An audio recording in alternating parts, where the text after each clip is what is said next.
5.4 liter modular Ford with a VORTECH versus 5.3 liter LS with a VORTECH. Who wins? Wah, wah, wah.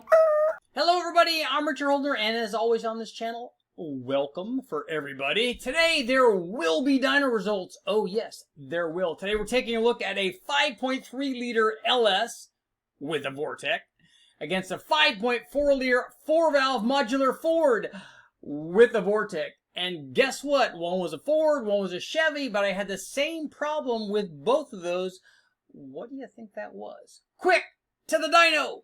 Okay, let's start off our comparison with a 5.4 liter double overhead cam modular Ford motor. This particular test motor actually came from the guys over at Sean Highland back in the day, and it was a 5.4, essentially a Navigator motor would be the closest thing that you could relate it to. It had a factory steel crank, it had a forged rods, forged disc pistons. I think that this thing was less than 10 to 1 in the low to mid 9 to 1 compression. It did have fully ported, the guys from Sean Highland ported a set of 4-valve Navigator heads. It also had a set of their cams. They were stage 2 cams. So, you know, heads, cam, intake manifold. And speaking of intake manifolds, on this combination, we ran there weren't a lot of different aftermarket intake manifolds available for the modular Ford for the 5.4, but this one came from Sullivan. So basically a big single plane intake manifold converted over with fuel injection, and then we had an elbow and I think that this was a 90mm throttle body, which wasn't an issue for this power level that we were running at NA, and certainly wasn't an issue when we were running this thing with forced induction. We also ran it with turbos with the same intake manifold, in fact, the same setup, and it worked very well. We did have some issues with this thing, and we're going to talk about those a little bit. One of them, if we take a look at some of the tuning, I'll give you an idea what I was talking about.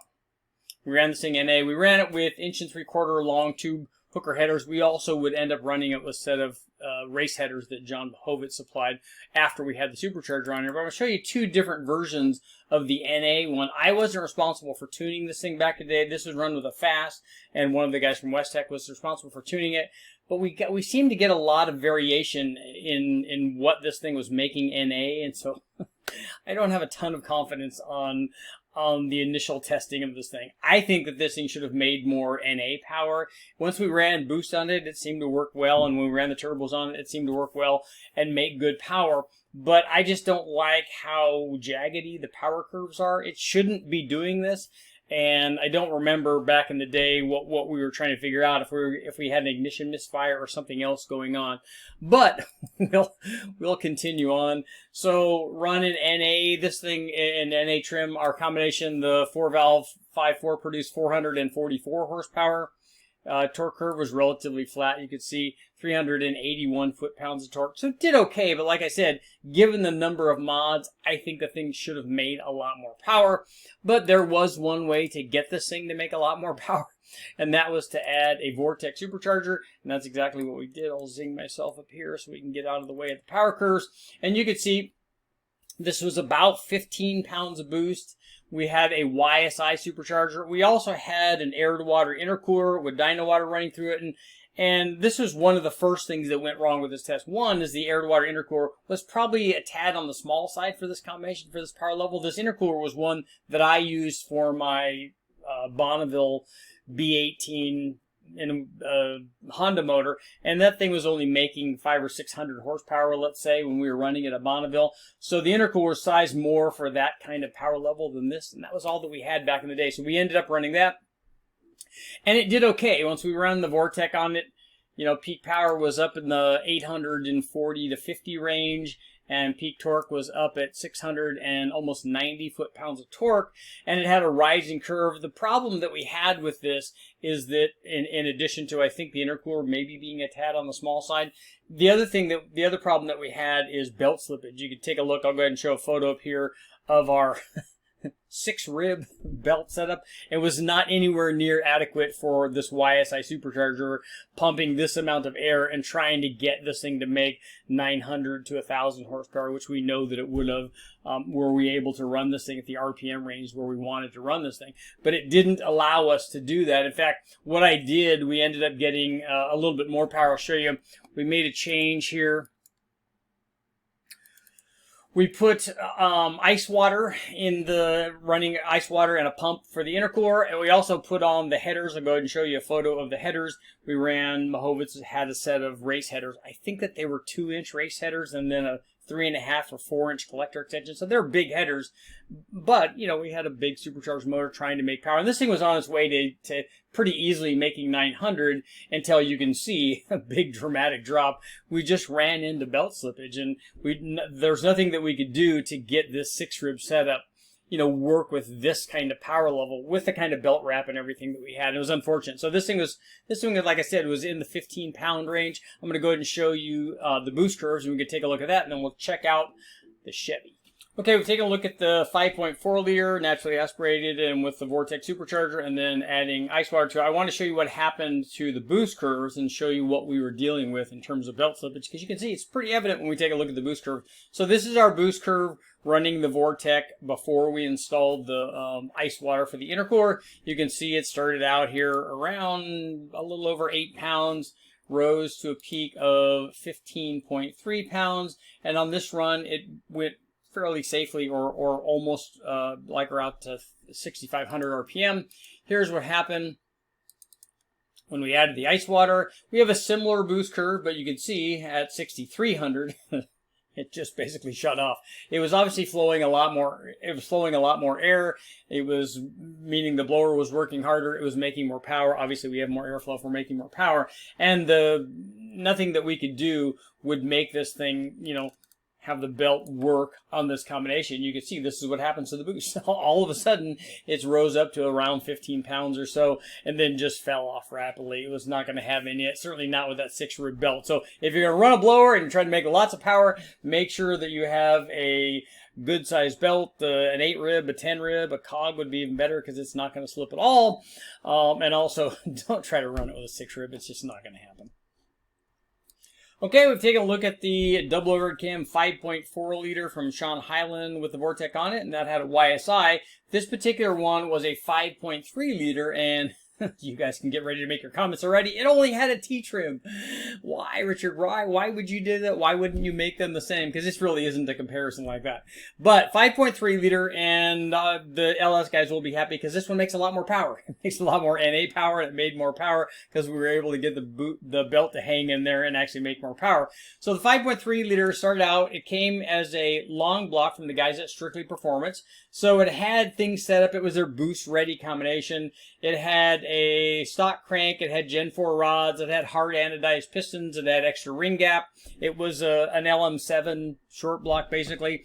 I think that this did have flat top pistons in it, if I remember right, and not the LM7 dish piston. So it had an L33 flat top piston. It had a set of K-Tech ported 706 heads. And in this configuration that I'm going to show you, it had a big Summit cam in it. We're going to take a look at that. Yeah, the Summit Stage 4 cam was a 625, 605 lift, 234, 247 at 50. So pretty good size cam, 113 plus 3.5. It had 1 7/8 headers. We also had a fast LSXR intake manifold, 102 millimeter throttle body. And we had, the 1 7/8 headers, and all of this was tuned with the Holley HP management system. And this thing made right at 500 horsepower and 432 foot-pounds of torque. Has the dual torque plateau that I like to see when the NA LS is working really good, that we typically see with the long runner manifolds. But I want to go back and take a look where this thing started before we get into the VORTECH, because we did a lot of testing with the VORTECH. We started with much smaller camshafts than this. In fact, way back when on this motor, we started with an LS9 cam, and then we ran the LS9 cam stock. We ran the LS9 cam with a VORTECH with no intercooler. And then we added the intercooler. Then I think we did E85. And then we eventually put a Brian Tooley Racing blower cam in it. And you can see, I'll go ahead and show you the graph up here. That picked up quite a bit of power. So and not surprisingly, the LS9 cam, you know, the factory blower cam, works okay, but it loses a lot of power down low, and then the Brian Tooley cam obviously picked things up. So when I was doing the cam test for the Summit Stage 4 camshaft, that's when we ended up putting the T-trim on it and then running the fast manifold. We were trying to make, you know, pretty good power with the T-trim. So this is our combination with the Summit camshaft in it and the fast intake manifold and the ported head. So it had a good kind of top-end combination. Here's what happened when we put the VORTECH on it with an air-to-water intercooler. Go ahead and show you a photo of that right now. And much like the 5.4 liter, much like the Ford, I'm going to go ahead and swing up here, get this out of the way. This thing made good power. It made almost 900 horsepower. It made 766 foot-pounds of torque. Peak boost on this was about 14 pounds here at 6,200. We didn't rev it quite as high as the 5.4 liter.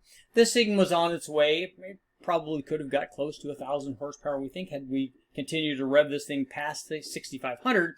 But just like the 5.4, the reason that we didn't run this supercharged VORTECH combination higher is because we ran into a belt slippage problem.